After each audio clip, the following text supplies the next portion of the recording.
Donc, comme la parole de Dieu nous recommande en toutes choses, quoi que nous fassions en parole ou bien en action, nous le faisons.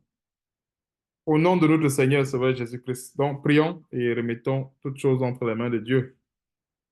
Éternel Dieu, nous te bénissons, nous te rendons grâce, Seigneur, pour ta parole, pour ton eau vive que tu as encore prévue pour nos outres ce soir. Donne-nous encore, Seigneur, de nous abreuver de cette eau, de nous abreuver de ce vin, afin d'être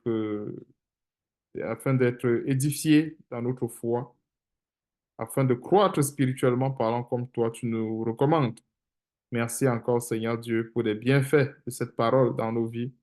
Donne-nous de nous attacher à cette parole et de la mettre en pratique afin de ne pas être les auditeurs oublieux et surtout que la gloire et l'honneur te reviennent dans nos vies et c'est dans le nom puissant de notre Seigneur Sauveur Jésus-Christ que nous t'avons ainsi prié. Amen. Amen, gloire à Dieu. Le thème d'aujourd'hui, de l'enseignement d'aujourd'hui, c'est le dernier Adam. Et, et quand on parle du dernier, il n'y a pas de dernier sans premier. Donc, le texte de base, c'est dans 1 Corinthiens chapitre 15, c'est le dernier Adam. Et on va voir pourquoi est-ce que la parole de Dieu nous enseigne par rapport au dernier Adam et c'est quoi la référence. Quand on parle d'Adam, c'est quoi en fait la référence? Dans le thème d'aujourd'hui, ça porte sur, le thème de l'enseignement d'aujourd'hui, autant pour moi, porte sur le dernier Adam. Donc, le texte de base, c'est dans 1 Corinthiens chapitre 15. 1 Corinthiens chapitre 15, on va le lire à partir, disons à partir du verset, pour être dans le contexte, pour être vraiment dans le contexte, disons à partir du verset 35, pas de la résurrection des morts. Donc, le thème d'aujourd'hui, c'est le dernier Adam. Et le texte de base, c'est 1 Corinthiens chapitre 15 à partir du verset 35. Donc, je lis au nom de notre Seigneur Sauveur Jésus-Christ. Mais quelqu'un dira comment les morts ressuscitent-ils et avec quel corps reviennent-ils? Insensé, ce que tu sèmes ne reprend point vie s'il ne meurt. Et ce que tu sèmes, ce n'est pas le corps qui naîtra, c'est un simple grain de blé, peut-être, ou de quelque autre semence. Puis Dieu lui donne un corps comme il lui plaît, et à chaque semence, il donne un corps qui lui est propre. Et nous voyons ce grand détail. À chaque semence, à chaque semence, il donne un corps qui lui est propre. Le verset 38 va beaucoup nous guider sur le dernier Adam. Ouais, un peu, parce que ça va nous donner un peu, ça nous permet de comprendre en profondeur le dernier Adam. Donc, puis Dieu lui donne un corps comme il lui plaît, et à chaque semence il donne un corps qui lui est propre. Donc, tout corps est conforme à sa semence. Verset 39, c'est ça que l'apôtre Paul continue en enseignant aux Corinthiens, en disant ceci. Toute chair n'est pas la même chair, mais autre chair est la chair des hommes, autre celle des quadrupèdes, autre celle des oiseaux, autre celle des poissons. Il y a aussi des corps célestes et des corps terrestres. Mais autre est l'éclat des corps célestes, autre est celui des corps terrestres. Autre est l'éclat du soleil et oui, autre est l'éclat du soleil et autre l'éclat des étoiles. Même une étoile diffère en éclat d'une autre étoile. Ainsi en est-il de la résurrection des morts. Le corps est semé corruptible, il ressuscite incorruptible. Il est semé méprisable, il ressuscite glorieux. Il est semé infime, il ressuscite plein de force. C'est aussi également les détails qui vont nous aider à mieux comprendre le dernier Adam également. Il est semé méprisable, il ressuscite glorieux. Il est semé infime, il ressuscite plein de force. Il est semé corps animal et il ressuscite corps spirituel. Il y a un corps animal, il y a aussi un corps spirituel. C'est pourquoi il est écrit, le premier homme, Adam, devint une âme vivante. Et si on retourne au commencement, on va voir que Dieu a créé l'homme de la poussière de la terre et il a insoufflé son souffle de vie et l'homme est devenu une âme vivante. Maintenant, en ce qui concerne le dernier Adam, on va voir un grand détail. Le dernier Adam, cependant, est devenu quoi? Un esprit vivifiant. Donc, il y a quelque chose de plus grand sur le dernier Adam. Le premier Adam est devenu une âme vivante, mais le dernier est devenu un esprit vivifiant pour nous montrer en fait que le dernier Adam, qui fait référence ici bien sûr à Jésus-Christ, parce qu'on parle du dernier Adam, la référence c'est l'homme, c'est la chair, c'est l'homme charnel. Un peu comme on parle d'Adam ici, on fait la référence c'est quoi? C'est la chair, c'est l'homme charnel. Et le dernier Adam ici, on fait référence à Jésus-Christ, homme, qui est venu mourir sur la croix pour nos péchés, qui est venu payer le prix pour que nous soyons sauvés. C'est lui le dernier Adam. Maintenant, il est devenu quoi? Un esprit vivifiant. Et en devenant un esprit vivifiant, il n'est plus, en fait, il n'a plus la nature, il n'a plus cette nature de corruption. Nous voyons un peu ce grand détail. Et n'ayant plus cette nature de corruption, il peut maintenant sauver tout homme qui l'invoque, mais tout homme qui s'approche de lui. Il peut. C'est pour ça qu'il plaide pour nous. Bien, c'est pour ça qu'il intercède pour nous auprès du Père. Alors, le Jésus-Christ qui intercède pour nous auprès du Père, c'est ce Jésus-Christ qui est devenu un esprit vivifiant.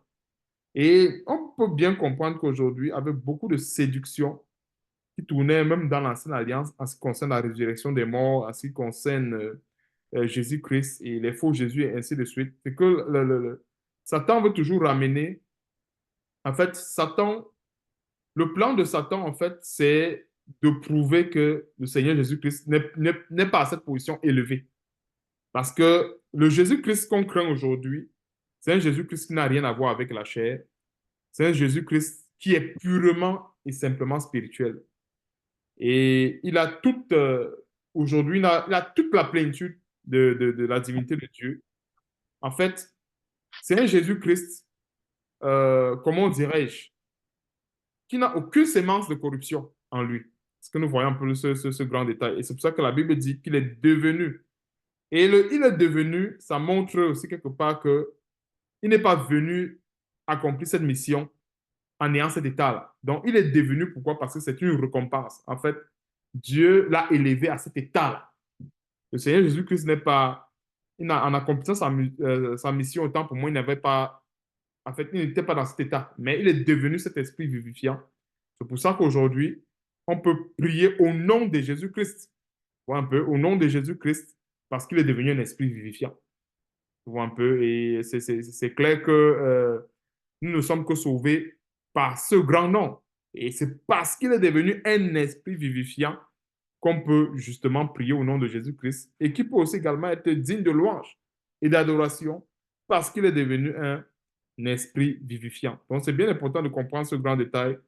Et le Jésus-Christ qui a vaincu la mort aussi également, c'est celui-là qui est devenu un esprit vivifiant. Parce que s'il faut prendre les choses étape par étape, lorsque le Seigneur Jésus-Christ n'était pas encore allé à la croix, il n'avait pas encore vaincu la mort. C'est clair. Il n'avait pas encore vaincu la mort. Et c'est en mourant, et c'est lui-même en mourant, comme la Bible le dit, dans Hébreux chapitre 2, si je ne me trompe pas, au verset 14, c'est en mourant en fait, c'est en donnant sa vie, qu'il réussit à vaincre la mort, spirituellement parlant. Donc, quand nous voyons Hébreux chapitre 2 au verset 14, juste pour prendre ce verset, ainsi, puisque les enfants participent au sang et à la chair, il a également participé lui-même, afin que par la mort, par quelle mort? Par sa propre mort, il anéantit celui qui a la puissance de la mort, c'est-à-dire le diable. Alors, s'il faut prendre les choses étape par étape, ou séquence après séquence, ça veut dire que si on prend la séquence où Jésus-Christ n'était pas encore là à la croix, on ne peut pas dire qu'il avait vaincu la mort. Il n'avait pas vaincu la mort. Donc, par conséquent, il n'avait pas encore toute cette gloire qu'il a aujourd'hui. Donc, le Jésus-Christ qui a, comme la Bible le dit dans Jean chapitre 14, je crois que c'est comme le Seigneur Jésus qui disait, et je prierai mon Père, vous enverrai au Saint-Esprit. Le Jésus-Christ qui s'adressait à ses disciples après la résurrection n'est pas le même Jésus, par exemple, qui s'est adressé ou bien qui parlait à ses disciples avant la résurrection. Est-ce que vous comprenez un peu? Quand il dit que ce n'est pas le même, il faut bien qu'on comprenne cet état spirituel qui a changé. C'est comme une personne qu'avant l'œuvre de la croix, il n'avait pas de galons. Au moment où il porte les galons, ce n'est plus la même personne. Vous voyez un peu? Ce n'est plus la même personne. Donc, c'est comme une personne, par exemple, dans un exemple assez précis, pour qu'on comprenne cela. Admettons une personne qui n'a pas encore été intronisée, qui n'a pas encore été intronisé roi. Et maintenant, quand il est intronisé roi, ce n'est plus la même personne. Ce n'est plus du tout la même personne. Même s'il a gardé la même morphologie, même si, entre guillemets, on voit peut-être que, comment dirais-je, il a la même morphologie, les mêmes vêtements, et ainsi de suite, même le même caractère, mais ce n'est plus la même personne parce que, déjà, en changeant de statut, c'est une autre personne.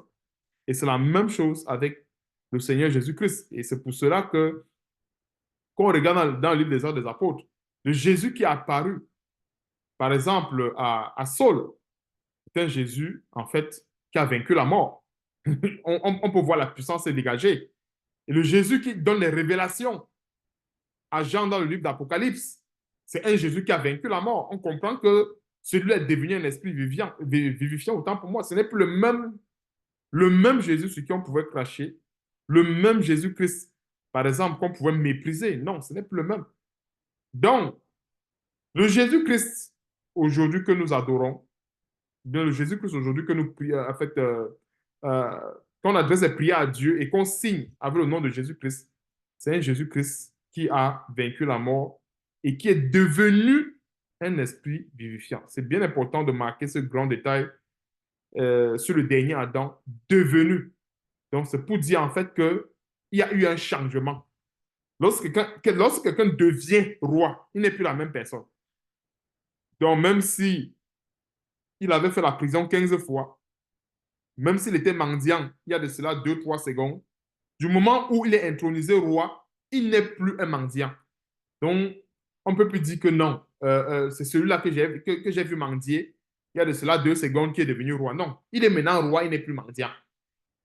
Donc, voilà un peu comment est-ce qu'on peut comprendre. Et cette compréhension de notre Seigneur Jésus-Christ qui est devenu un esprit vivifiant, ça va nous éloigner beaucoup plus des faux débats. Parce qu'il y a très souvent des débats infructueux dans le corps de Christ. Et des débats tels que Jésus-Christ est de telle nationalité ou de tel ceci. Ce sont des débats qui sont carrément infructueux. Pourquoi? Parce que le Jésus-Christ euh, qui est aujourd'hui assis à la droite du Père, il est devenu un esprit vivifiant et il est tout puissant.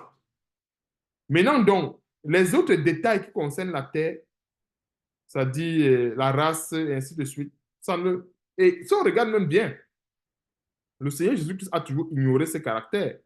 Même qu'on a dit au Seigneur Jésus-Christ que voici ton père, ta mère te cherche. Qu'est-ce que le Seigneur Jésus-Christ a dit? Que voici mes frères. Mes frères, mon père, ma mère, mes frères, ce sont ceux, bien ma famille sont ceux qui écoutent la parole de Dieu et qui la mettent en pratique. Et le Seigneur Jésus voulait tout simplement faire comprendre qu'en fait, que quand on est avec Dieu, on devient, enfin, on devient spirituel. On passe de l'état de l'homme charnel à l'homme spirituel. Et l'homme spirituel ne regarde plus les choses à une dimension charnelle. L'homme spirituel regarde les choses à une dimension spirituelle pour demeurer spirituel ou bien pour manifester la puissance de Dieu sur le plan spirituel. Parce qu'en regardant toujours au détail charnel, en fait, on se rabaisse à la chair, tout simplement. Donc, le dernier Adam est devenu un esprit vivifiant. Verset 46, continuons. Mais ce qui est spirituel n'est pas le premier. C'est pour nous faire comprendre qu'il y a quand même une historique. Avant d'arriver au dernier, il y avait le premier, le deuxième, le troisième, le quatrième, le cinquième, le sixième. Mais le Seigneur Jésus-Christ, c'est le dernier. Donc, si on parle du dernier, c'est parce qu'il y avait les intermédiaires. On peut bien comprendre cela. Le premier Adam que nous connaissons a péché et voilà, toute l'humanité a été plongée sous la malédiction depuis des siècles et des siècles. Et le Seigneur Jésus-Christ est Dieu autant pour moi. L'Éternel Dieu a mis en place un plan de rédemption. Et dans ce plan de rédemption, Dieu a suscité les prophètes a suscité même des rois, tous les serviteurs de Dieu qui avaient dans l'Ancienne Alliance, pour arriver justement à Jésus-Christ, le dernier Adam. Donc, tous ces gens-là, c'est toujours des Adam. Élisée, Moïse, c'est un Adam. Et quand on parle d'Adam ici, la référence, c'est la chair. Adam ici, la référence, c'est la chair, l'homme charnel. Mais le dernier Adam ici, qui nous donne le salut, qui est la porte d'entrée au ciel, il est devenu un esprit vivifiant. Et c'est cet état spirituel-là qui nous... En fait, c'est ça qui nous importe. C'est ça qu'on considère. Pourquoi? Parce que nous ne sommes pas sauvés par un Jésus-Christ, par exemple, qui s'identifie, entre guillemets, à un Adam charnel. Nous ne sommes pas sauvés à un Jésus-Christ qui s'identifie, comme par exemple chez les catholiques, un Jésus qui est toujours là comme un bébé, on le porte. Je ne sais pas si vous voyez un peu très souvent les statuettes là.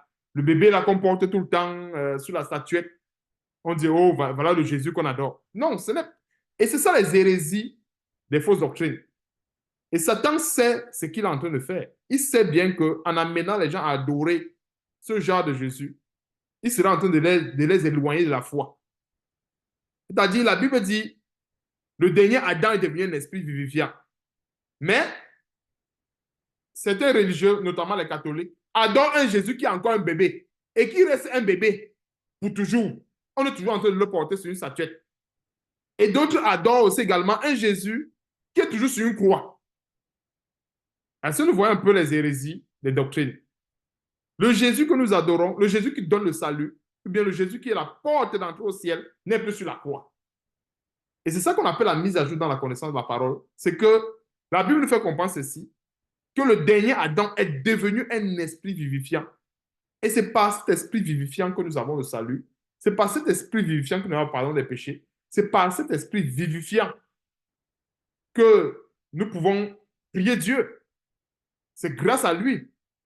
Mais maintenant, dans le Jésus-Christ qui est à la croix, en fait, ne nous donne pas accès à Dieu. Je ne sais pas si on se comprend un peu. Il ne donne pas accès à Dieu.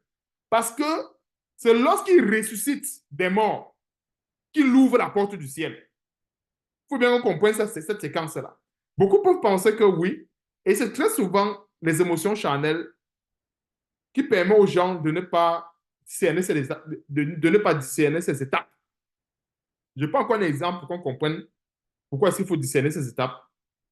Admettons une personne, par exemple, entre guillemets, ça fait peut-être, admettons, ça fait environ 1 heure. Il était un simple mécanicien et garagiste. Et après 2 heures de temps, on vient de le nommer, par exemple, chef de l'État ou bien président de la République. Mais c'est clair que tout ce qu'il a fait durant les 3 heures, 4 heures de temps, il l'a fait en tant que mécanicien. Hein? Et c'est pas ça, on se comprend un peu. Il l'a fait en tant que mécanicien. Le décret du chef de l'État prend effet à partir du moment où on dit que tu es chef d'État. C'est à partir de ce moment-là qu'il peut exercer les fonctions du chef d'État. On ne va pas dire qu'il y a de cela 2 heures de temps.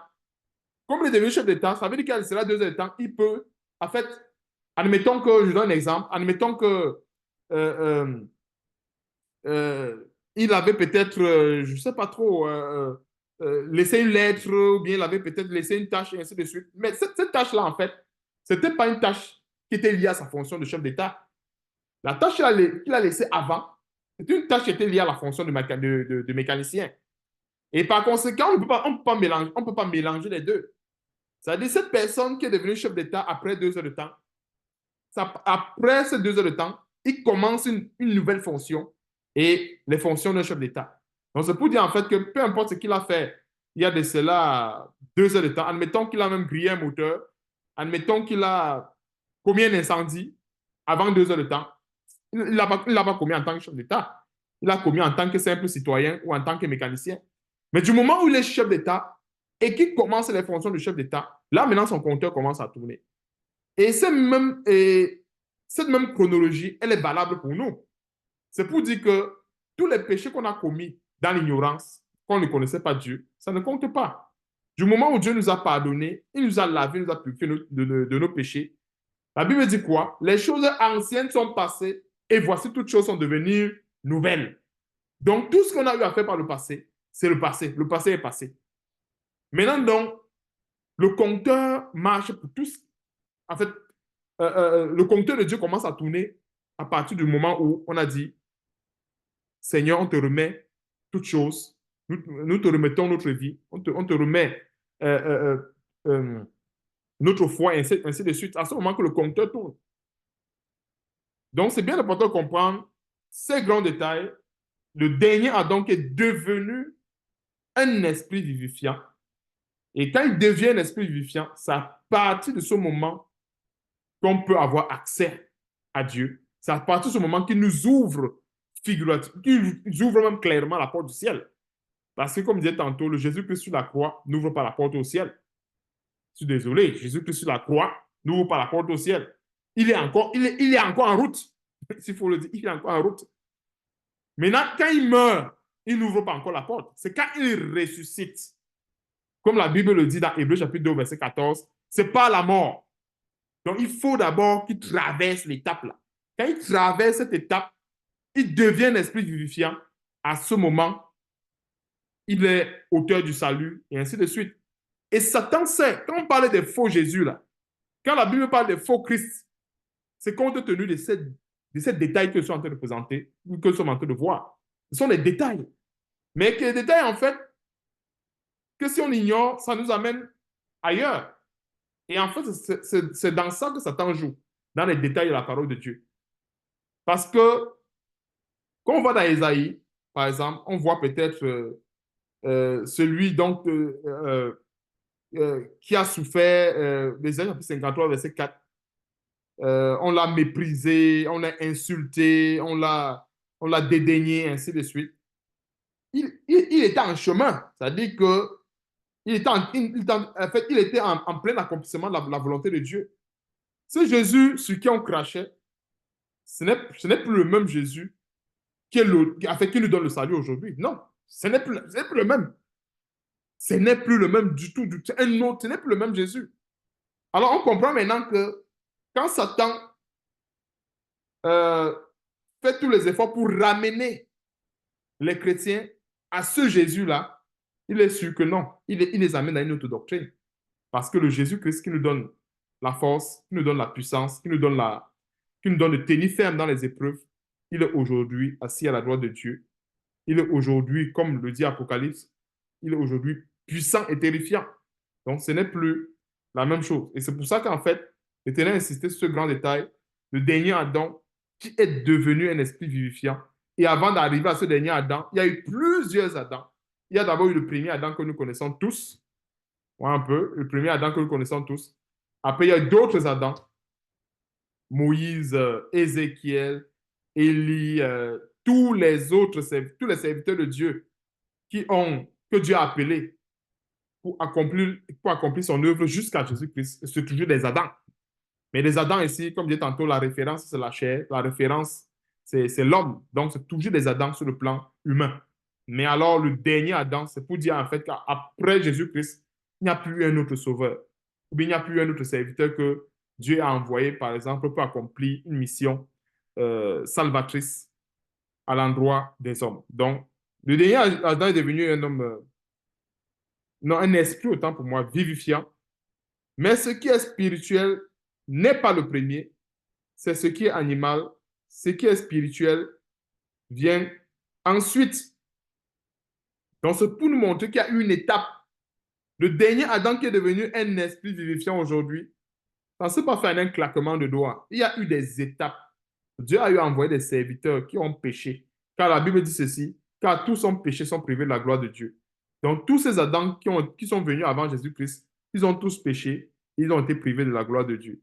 Donc, voilà un peu les étapes qu'on a eu à traverser pour arriver au dernier Adam. Maintenant, dans le but de Satan, c'est de ramener les chrétiens aux étapes anciennes. Pour dire, parce qu'en fait, le Jésus-Christ qui a vaincu la mort, qui est assis à la droite de Dieu, c'est lui-là qui est terrifiant pour le royaume des ténèbres. Ce n'est pas le Jésus-Christ, entre guillemets, sur une statue, par exemple, qu'une maman porte comme un bébé. Ce n'est pas le Jésus-Christ qui est à la croix qui est terrifiant. Non. Celui qui est terrifiant, il est devenu un esprit vivifiant. et c'est lui qui intercède pour nous. Et Satan le sait. Et c'est pour cela que, en sortant toutes ces fables, il est sûr qu'il va mener plusieurs sur la voie de l'égarement. Verset 47. Le premier homme tiré de la terre est terrestre, le second homme est du ciel. Tel est le terrestre, tels sont aussi les terrestres. Tel est le céleste, tels sont aussi les célestes. De même que nous avons porté l'image du terrestre, nous porterons aussi l'image du céleste. Ça, c'est une bonne consolation pour nous. À savoir, comme nous avons porté l'image du terrestre, aussi comme tous les serviteurs de Dieu, Jésus-Christ, notre Seigneur, a aussi également porté l'image du terrestre. Quand il a combattu le bon combat de la foi et qu'il a gagné le prix, qu'il a remporté le prix à la fin, le Seigneur, Dieu l'a donné aujourd'hui, en fait, Dieu l'a élevé et Dieu l'a donné un nom qui est au-dessus de tout nom. Et c'est avec ce nom-là qu'il porte l'image du céleste, comme nous voyons dans Philippiens chapitre 2. Donc, c'est une bonne consolation pour nous. Et c'est pour dire en fait que on ne peut pas dire que nous marchons selon l'esprit. Déjà, si dans notre croyance, nous croyons un Jésus qui n'est pas à 100% spirituel, ou bien qui n'a pas accompli, ou bien un Jésus-Christ qui est encore à mi-chemin de l'accomplissement de sa mission, ou bien qui n'a même pas accompli totalement sa mission. Parce que le Jésus-Christ qui a accompli totalement sa mission et qui est assis à la droite du Dieu, du Père céleste, autant pour moi, il est un esprit vivifiant. Allons encore voir un grand détail sur le dernier Adam dans Jean chapitre 6.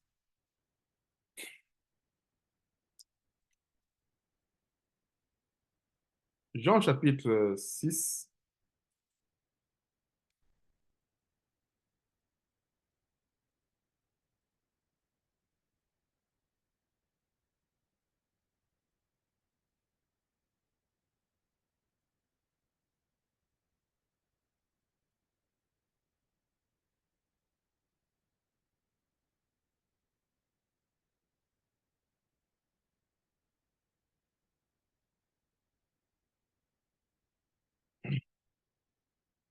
Jean chapitre 6. Jésus que ça parlait beaucoup de choses ici. À partir du verset 60.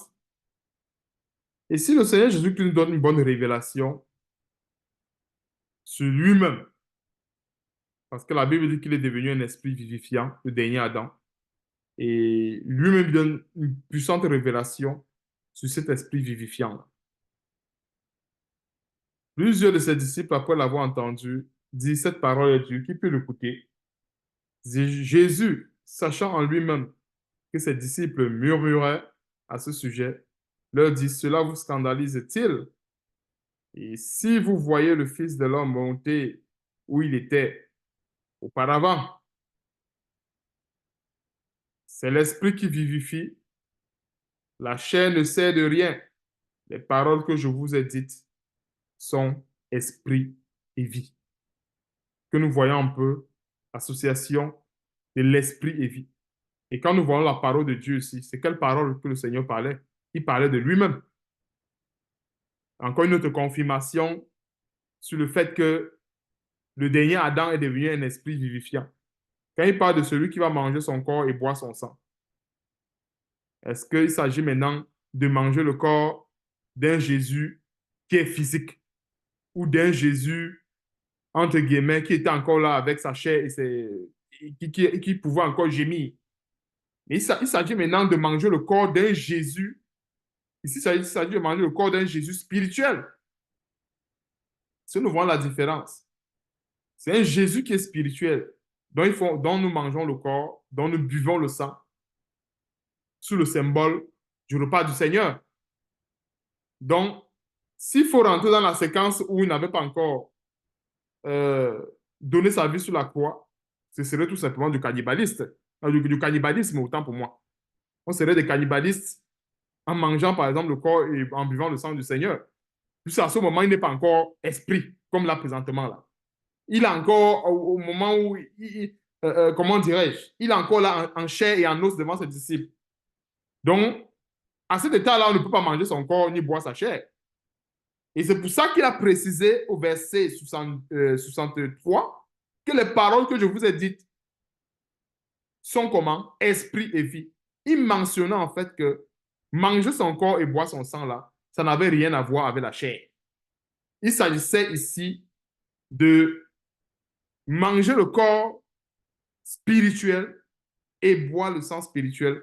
Question de réaffirmer notre engagement. Question de confirmer aussi également les liens de notre, enfin, notre lien d'appartenance avec Dieu. Donc, le repas du Seigneur, c'est quelque chose qui est spirituel. Donc, quand nous prenons le pain du Seigneur, qui est son corps, et que nous buvons le vin du Seigneur, qui est son sang, ce n'est pas le sang d'un homme charnel que nous buvons. Ce n'est pas le corps d'un homme charnel que nous consommons, mais c'est un corps spirituel, c'est un sang spirituel. Parce que nous voyons un peu les ramifications avec le dernier Adam qui est devenu, je précise devenu. C'est pour dire qu'il y a eu des étapes pour y arriver. Donc, ça nous montre que oui, le Seigneur Jésus-Christ est venu comme une faible plante, comme la Bible dit dans Isaïe. Il est venu comme un simple homme, comme tout le monde. Mais maintenant, il n'est plus un simple homme, comme on peut penser. Mais comme les hommes peuvent penser, il n'est plus ce simple homme, il n'est plus un simple homme. Et quand nous regardons comment est-ce qu'il s'est révélé à Saul, comment est-ce qu'il s'est révélé à Jean, on comprend que ce n'est plus un simple homme, mais c'est plutôt un esprit vivifiant. Mais ça, il va l'allumer la lumière.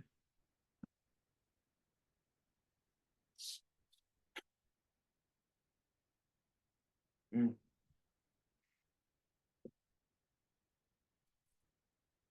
Allons un peu dans l'Apocalypse. Dans l'Apocalypse, pour comprendre le détail qui s'attache au dernier Adam, qui est cet esprit vivifiant.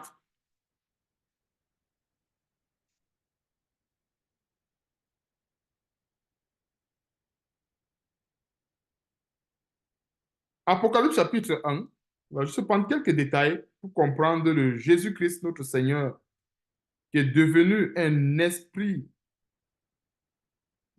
vivifiant. Apocalypse chapitre 1,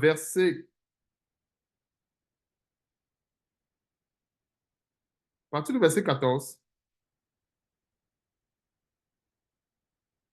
Sa tête et ses cheveux étaient blancs comme de la laine, comme de la neige. Ses yeux étaient comme une flamme de feu.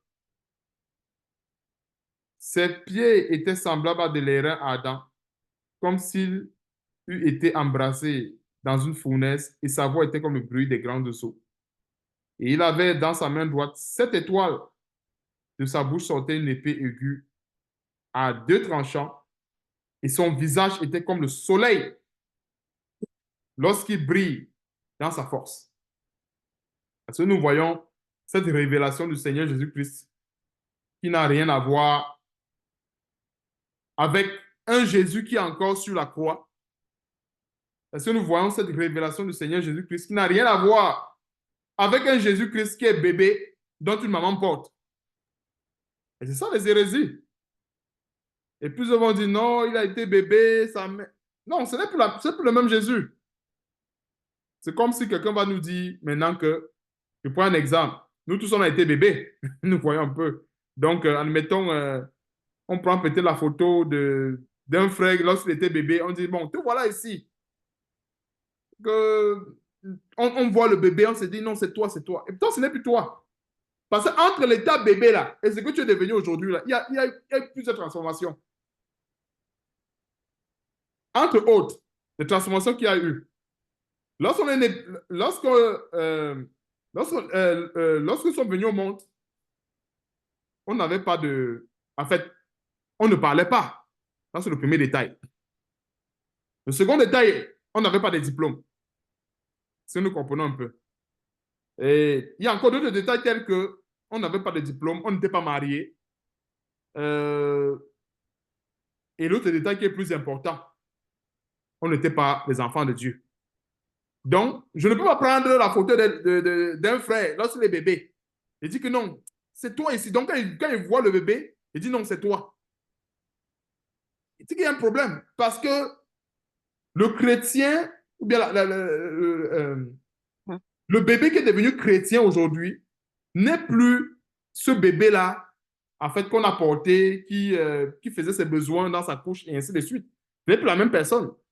Parce que ce bébé qui faisait les besoins dans sa couche, il n'avait pas de diplôme, il n'était pas marié, il n'avait rien. Vous comprenez? C'est pas la même personne. Et si on regarde même de par notre état spirituel personnel, qu'est-ce que la Bible dit dans 2 Corinthiens chapitre 5? Si quelqu'un est en Christ, il est une nouvelle créature. Alors, si nous, on peut être les nouvelles créatures dans cette enveloppe qui est charnelle, je précise bien, si nous pouvons être les nouvelles créatures dans cette enveloppe qui est charnelle, à plus forte raison le Seigneur Jésus-Christ. À plus forte raison. Donc, nous pensons que le Seigneur Jésus-Christ, bien quelqu'un peut penser que le Seigneur Jésus-Christ, il doit demeurer, enfin, il est resté le même. C'est-à-dire que de son enfance sur la croix, il est resté le même. C'est-à-dire qu'il n'a pas changé. Non, nous comprenons qu'il y a un problème. Si nous-mêmes, étant en Christ, la Bible dit que nous ne sommes plus, euh, en fait, que les choses anciennes et que nous sommes devenus une nouvelle créature. C'est pour dire en fait que l'ancienne créature qu'on était dans le passé, elle ne compte plus. Un frère, par exemple, était un ancien voleur par le passé. Son dossier est effacé. Moi, je ne le regarde plus comme un voleur. Pour moi, quand je regarde le frère, moi, je vois Jésus-Christ, tout simplement. Je ne vois plus un voleur. Est-ce que nous voyons un peu? Je ne vois plus un voleur, je vois Jésus-Christ. C'est pour ça qu'en fait, ce sont les mêmes détails qu'il faut considérer aussi également avec le Seigneur Jésus-Christ. Il faut considérer aussi également avec la foi. Le fait que le Seigneur Jésus-Christ, en devenant un esprit vivifiant, il nous a changés. Il a fait de nous aussi également. Il a fait de nous ses serviteurs et nous sommes devenus de nouvelles créatures. Donc, on va prendre aussi également un dernier détail sur notre Seigneur Jésus-Christ,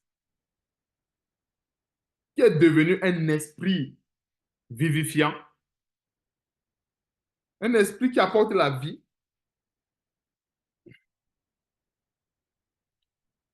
C'est dans l'Acte des Apôtres,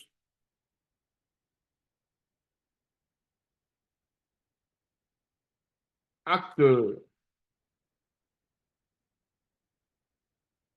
chapitre 8,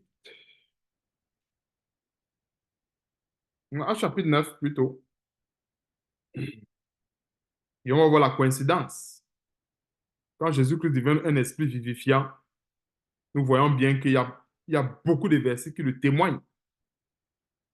Qui le témoignent. Acte chapitre 9, verset 3. Comme il était en chemin, il s'agissait de Saul, avant qu'il devienne Paul, et qu'il approchait de Damas, tout à coup, une lumière venant du ciel resplendit autour de lui. Il tomba par terre et il entendit une voix qui lui disait, Saul, Saul, pourquoi me persécutes-tu? Il répondit, qui es-tu, Seigneur? Et le Seigneur dit, je suis Jésus que tu persécutes. Il te serait dur de regimber contre les aiguillons. Tremblant d'effroi tremblant et saisi d'effroi, il dit, Seigneur, que veux-tu que je fasse? Et le Seigneur lui dit, lève-toi, entre dans la ville et on te dira ce que tu dois faire. Voilà le Jésus aujourd'hui qui est devenu un esprit vivifiant. C'est en lui que nous avons cru. Et c'est lui-là. Ce n'est plus celui qu'on pouvait l'identifier soit à Joseph, soit à Marie. Et ce Jésus même qu'on identifie même à Joseph et à Marie, ce n'est pas le Jésus qui apporte le salut. Parce que notre Seigneur Jésus-Christ doit son identité uniquement à Dieu et à son Père céleste. Donc, on va toujours constater que ceux qui cherchent à identifier Jésus-Christ soit à Joseph, soit à un homme, c'est parce qu'ils choisissent eux-mêmes la voie de l'égarement. Parce que même dans la parole de Dieu, ceux qui ne croyaient pas en lui faisaient l'effort de l'identifier à ses parents. N'est-ce pas Jésus, le fils du charpentier? N'est-ce pas Marie, sa mère? ne sont pas là, ses frères, ses sœurs. Ce sont les personnes qui rejetaient le Seigneur Jésus-Christ. Ce n'étaient pas les personnes qui, normalement, voulaient voir la vérité en face. On faisait toujours tout pour l'identifier à un pauvre pécheur. On faisait tout pour l'identifier à une personne qui est faible, afin de ne pas voir la puissance de Dieu resplendir en lui. Et c'est la même chose pour nous. Quand un chrétien, en général, quand les gens ne veulent pas accepter le témoignage de la puissance de Dieu que nous manifestons, ils vont tout chercher à nous identifier à des bandits ou à des personnes, par exemple, bien chercher à nous identifier à notre passé. On voit une personne, par exemple, on va dire, mais celui-ci il est devenu pasteur depuis quand? N'est-ce pas celui-là qui volait ici? N'est-ce pas celui-là qui faisait la fornication ici? Depuis quand il prêche la parole de Dieu? C'est parce que cette personne ne veut pas admettre que celui-là qui est devant, qui se présente devant eux maintenant, en prêchant la parole de Dieu, n'est plus la même personne. Il est devenu une nouvelle créature. Et cette façon-là de chercher à identifier à l'humain, à la chair, ça vient du diable, tout simplement. Parce que nous tous, nous avons été créés par Dieu. Et nous tous, nous avons une sémence spirituelle en nous. Nous avons une sémence spirituelle. Et c'est dans cette sémence, nous l'avons dans Éphésiens chapitre 1. Nous avons tous une sémence spirituelle. Nous n'avons pas seulement une sémence physique, nous avons également une sémence spirituelle. Mais sauf que quand nous revenons au Seigneur, en fait, c'est comme une personne, en fait, nous sommes en quelque sorte revenus au Seigneur comme les enfants prodiges. C'est-à-dire qu'on était égarés avant, quand on n'était pas dans le Seigneur, on était égarés, on était dans le monde, on était perdus. Maintenant, quand on revient dans le Seigneur, c'est à ce moment maintenant qu'on savoure tout ce que Dieu avait prévu pour nous il y a de cela longtemps. Parce que Dieu nous a créés pour des bonnes œuvres. Dieu ne nous a pas créés pour le péché. Nous avons été appelés à la sanctification. C'est ce que la Bible dit. C'est ce que la Bible déclare, autant pour moi. Et nous avons été créés pour les bonnes œuvres, pourvu que nous les pratiquions. Pourvu que nous les pratiquions. Éphésiens chapitre 1, ça c'est pour qu'on voie la sémence spirituelle qui est en nous, notre identité spirituelle, parce que nous sommes tout simplement rentrés dans ces pas-là en venant au Seigneur. Éphésiens chapitre 1, à partir du verset 4. En lui, en Jésus-Christ, en lui, Dieu nous a élus avant la fondation du monde. Donc nous voyons quand même que nous avons une certaine historique sur le plan spirituel. Dieu nous a élus en Jésus-Christ avant la fondation du monde. Avant même que nous soyons dans le sein de nos mamans. Dieu nous avait déjà élus. Avant la fondation du monde. Pour que nous soyons comment? Parce que le verset qui montre que nous ne sommes pas venus sur la terre pour vivre dans le péché. Pour que nous soyons saints et irrépréhensibles devant lui. Donc, quelque part, dans notre historique, nous voyons une sémence spirituelle. Nous voyons une sémence spirituelle. Il n'a pas seulement du charnel. Et je crois que quelque part, c'est à cause de cette sémence spirituelle qu'à un moment donné, on peut se poser des questions à savoir, mais qu'est-ce que je fais là? Est-ce qu'il n'y a pas un Dieu qui existe? Est-ce que je ne dois pas commencer à chercher Dieu? Est-ce que je ne dois pas commencer à penser à autre chose que ma vie qui ne fait que tourner en rond? C'est parce qu'à ce moment donné, cette sémence-là commence à travailler en nous. Elle travaille. Parce que Satan, qu'est-ce qu'il fait? Il fait tout pour étouffer cela. Et il fait tout pour étouffer cela avec quoi? Les fausses doctrines, la philosophie, etc. C'est la philosophie qui étouffe cela en nous. Tout homme a cela. Et cela se manifeste en quelque sorte sous forme de la conscience, dans l'esprit de l'homme, sous forme de la conscience. À un moment donné, on va voir des personnes qui commettent des choses et après, à un moment donné, ils ont ce que j'appelle des sursauts de conscience. Après, ils se disent, mais pourquoi est-ce que j'ai fait ça? Qu'est-ce qui m'a même poussé à faire ça? Parce que quelque part, il y a quand même cette petite lumière, cette petite sémence en lui qui le ramène un peu dans la vérité, en lui faisant, disons, en essayant de le convaincre du péché, en disant que non, telle chose que tu fais, ce n'est pas bien. Et en général, ça vient plusieurs fois. Et pour certaines personnes, quand ça vient, ils font l'effort d'étouffer. Ils vont dire, ah, de toute façon, je ne suis pas la seule personne. En général, c'est comme ça que plusieurs se convainquent et ils continuent dans leur péché. On fait telle chose. Bon, en général, bon, je ne suis pas la seule personne. Je vis dans le péché, mais il y a deux, trois, il y a tous mes voisins là qui vivent aussi dans le péché. Donc, c'est normal.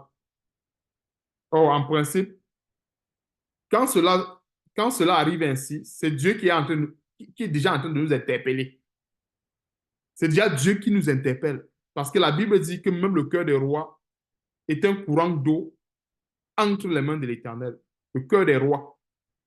Et si le cœur des rois peut être un courant d'eau entre les mains de l'Éternel, pensons-nous que c'est par quel moyen?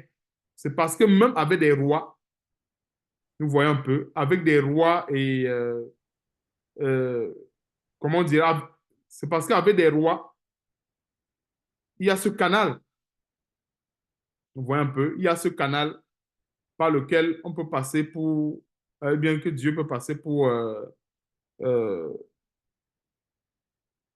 pour donner la révélation de sa parole.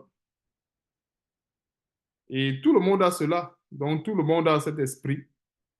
Tout le monde a cette lumière, c'est ce que je voulais dire. Pas, c'est pas vraiment l'esprit de Dieu, mais c'est une forme de lumière et ça se manifeste comme un sursaut de conscience.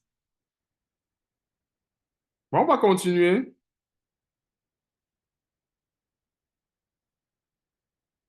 Verset 5, il répondit, qui es-tu, Seigneur? Et le Seigneur dit, je suis Jésus que tu persécutes. Il te serait dur de regimber contre les aiguillons. Tremblant et saisi d'effroi, il dit, Seigneur, que veux-tu que je fasse? Et le Seigneur lui dit, lève-toi dans la ville et on te dira ce que tu dois faire. Donc, c'est en cela que Saul a reçu la mission. Bien, c'est avec ce Jésus qu'il a reçu la mission pour pouvoir aller prêcher devant les nations, pour pouvoir accomplir l'œuvre de Dieu. Et comme la Bible dit, ce Jésus est un esprit vivifiant. Le dernier Adam était un esprit vivifiant, tandis que le premier devint une âme vivante, montrant ainsi euh, un statut un peu plus élevé. Et dans ce statut, c'est dans ce statut que le Seigneur justement nous conduit chaque jour dans, dans sa grâce. Donc j'en ai terminé. Que Dieu soit loué. Que Dieu soit loué pour toutes choses et que toute la gloire et l'honneur reviennent à notre grand Dieu et à notre Seigneur Sauveur Jésus-Christ. Amen.